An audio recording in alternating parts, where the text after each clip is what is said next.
D&D, the world's greatest role-playing game. I've been playing for years now, and nothing gets me more excited than making a badass character or monster. And video games and anime provide the perfect inspiration for this. I mean, look at this stuff. But then you look at the game, and what you get is something like 4 Elements Monk? Oh, brother, this guy stinks! Seriously, what am I even supposed to do with this? 4 key points for Burning Hands? Come on! We'll have to make some major changes around here. Welcome to the table. My name is Ian, and this is Incendium D&D. Today, we're gonna hack Dungeons & Dragons.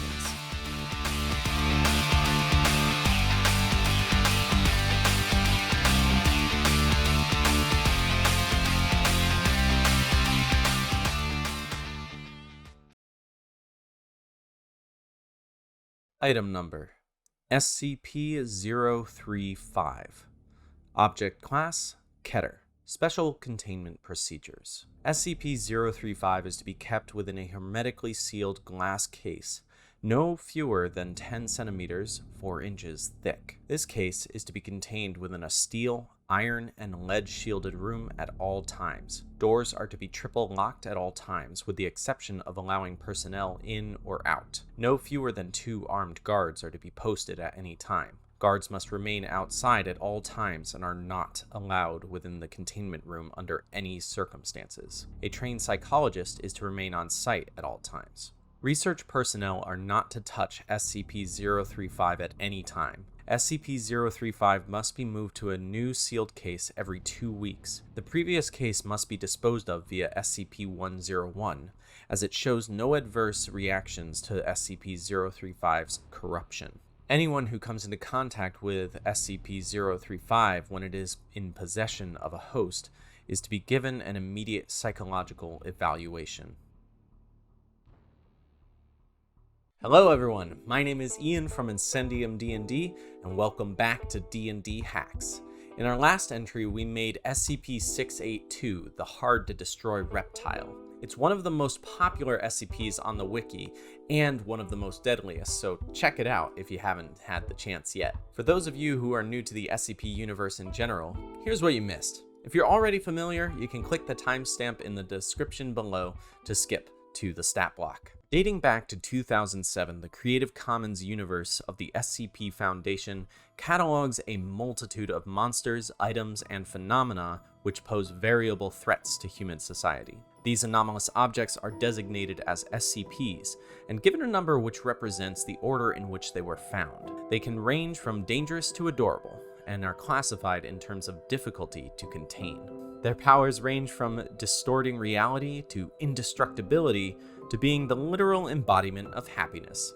And the secret global organization, only known as the Foundation, has taken up the daunting task of protecting our world from them by any means necessary. Think Illuminati, but modern and scientific, rather than mystic and arcane. Thousands of tragedies have been stopped thanks to their hard work, but as more and more SCPs are discovered, end-of-the-world scenarios are never far. Dungeons & Dragons is a TTRPG in which you can do anything.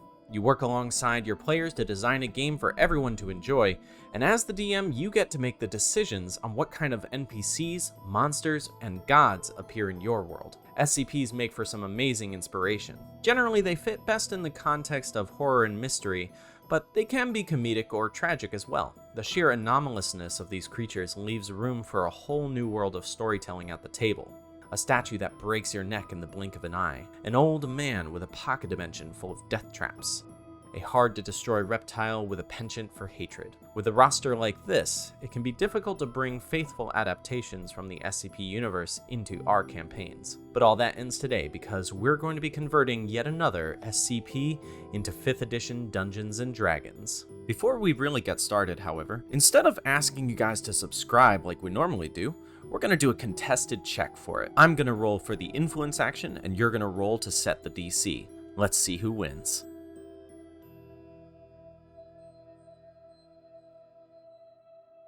For everyone who rolled below 14, welcome to the channel. If you rolled higher than that, we'll catch you on the next one.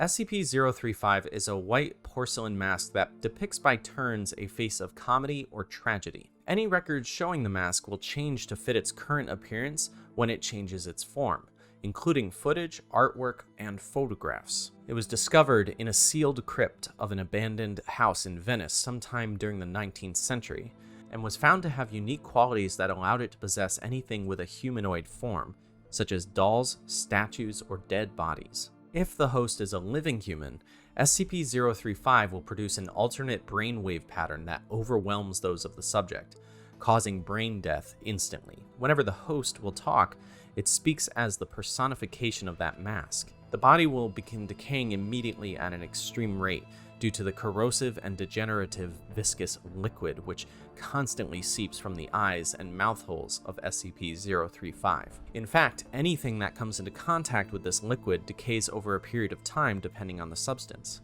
This corrosive trait is why the mask is often kept in a glass container. Despite this, SCP-035 will be able to maintain cognitive and motor control over its host until completely decayed. SCP-035 has the ability to communicate telepathically, regardless of whether it has a host or not, and can use the information it uncovers in a person's mind to manipulate their mental state to its advantage. This can occur completely without the subject's knowledge, meaning that anyone could be under the mask's influence at any given time. The Foundation has discovered this the hard way, as multiple escape attempts have been made by SCP-035 over the years. According to the article, High Command has ordered that it be permanently sealed within the facility and prohibited from being allowed any more hosts. Several personnel have protested against this, with some even erupting into violence. As a direct result, all personnel that have come into contact with SCP-035 have been terminated. And that's just the start when it comes to this SCP. The mask's stat block has a high potential to run away from us if we let it. It could indeed take over the world were it not for the Foundation's considerable care in storing it. Therefore, I'm going to be focusing on its manipulative nature, its telepathic abilities,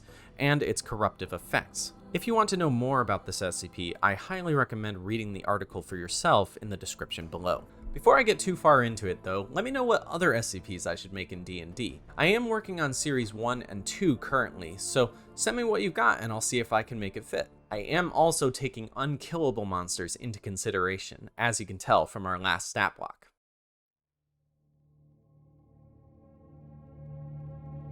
Alright, I'll be upfront about this. This stat block is going to be a doozy. If you plan to run this monster in your games, I highly recommend familiarizing yourself with its features as best you can. On top of that, a lot of you are probably expecting me to stat this like it's a magic item. But because the mask instantly kills any host it attaches itself to, I felt it would be better to just stat the resulting creature. As the DM, you can decide how you want to run an object like SCP-035 separate from its host.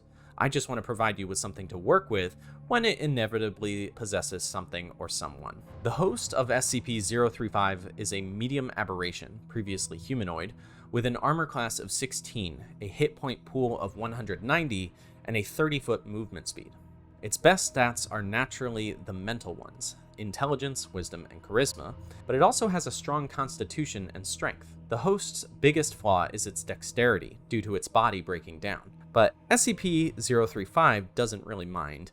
It'll find a new one soon. For saving throws, I've gone with Constitution, Intelligence, Wisdom, and Charisma to mitigate all those pesky spell effects the party might have. It has plenty of skills to work with as well, should you choose to make it more diplomatic when it first encounters the party. All of my homebrew monsters have at least one vulnerability, whether that be a type of damage, a saving throw, or just a personal flaw.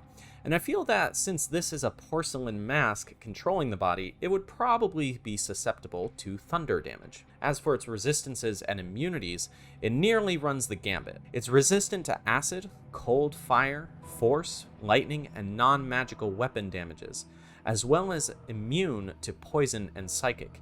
And it does have a third immunity, however, we'll be seeing that later in its features. For senses, it's going to have dark vision of 120 feet with a powerful passive perception score of 19, and it can speak all languages both verbally and telepathically. Moving on to our features, we start with telepathic. The host has the ability to read surface level thoughts of a creature as in the Detect Thoughts spell. This feature emphasizes its capacity for manipulation of its opponents, and will make the party think twice about messing with it, literally. Next, we have the Immortal Host feature. If damage reduces the host to 0 hit points, it must make a Constitution saving throw of DC 13 or half of the damage taken, whichever is greater, unless the damage is thunder damage or from a critical hit. On success, the host drops to 1 hit point instead. I stole this from the Zombies Undead Fortitude feature. I felt like it told the story of the mask's willingness to use the host until it's completely destroyed, either by it or its opponents. To encapsulate the idea of its ability to change forms, I've added a bit of random mechanic to the stat block, the dramatic shift. At the start of each round, or when the host takes damage, roll a d6. On a 4 or higher, the host changes its form from tragedy to comedy, or vice versa, depending on which form it is currently in. While in its comedy form, it gains immunity to radiant damage, while in its tragedy form, it gains immunity to necrotic damage. See, this is what I was talking about earlier. The transformation serves to increase the difficulty of the encounter under the guise of volatility, and the mask is known to be extremely narcissistic, so I have a feeling that that comes with a lot of maniacal tendencies as well. For its last feature, we have Corrosion. Whenever the host hits with a tendril attack specifically, and the target fails its saving throw, it gains 1 level of corrosion. At the end of the creature's turn, it takes 2d4 necrotic damage and must subtract the number rolled from its maximum hit points.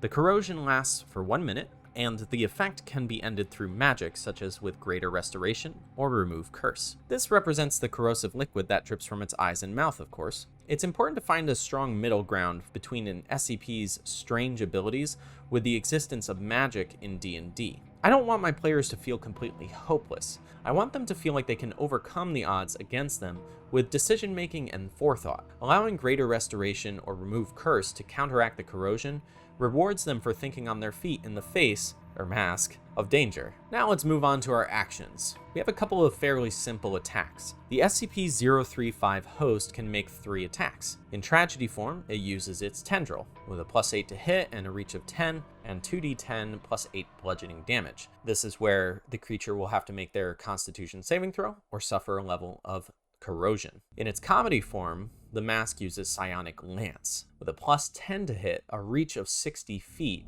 and 6d6 psychic damage. On a hit, the target must make a DC 16 Charisma saving throw. On a failure, the target has disadvantage on attacks against the host for 1 minute, and it can repeat this save at the end of each of its turns to end the effect on a success. Basically, I imagine this creature lashing out in different ways depending on its mood, as I kind of alluded to earlier. When fighting, I want to give the SCP-035 an extreme personality, either leaning towards the maniacally comedic or depressively tragic. Most of all, I want to convey an underlying rage in its actions that alters its opponent's perception of reality.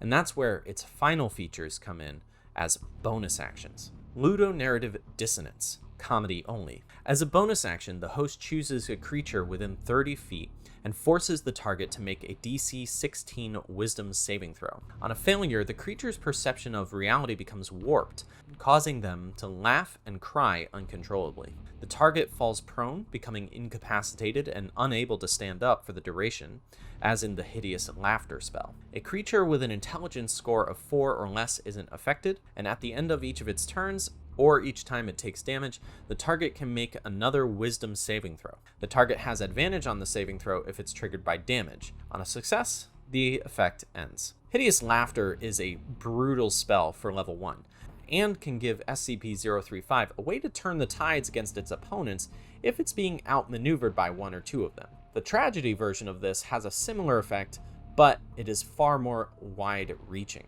Deepest Fears, tragedy only. As a bonus action, the host chooses any number of creatures within 30 feet and manipulates their minds. Each affected creature must make a DC 16 Wisdom saving throw. On a failure, the creature loses the ability to distinguish friend from foe, regarding all creatures it can see as enemies for 1 minute, as in the Enemies Abound spell. Whenever the affected creature chooses another creature as a target, it must choose the target at random from among the creatures it can see within the range of its attack, spell, or other ability that it's using. If an enemy provokes an opportunity attack from the affected creature, the creature must make that attack if it is able to do so. Simply put, Enemies Abound is a cool, flavorful spell that I feel like I never see in my games on the player side of things, And even when I get a chance to cast it myself as a player, there are usually just better options to go with, especially because it's a wisdom saving throw.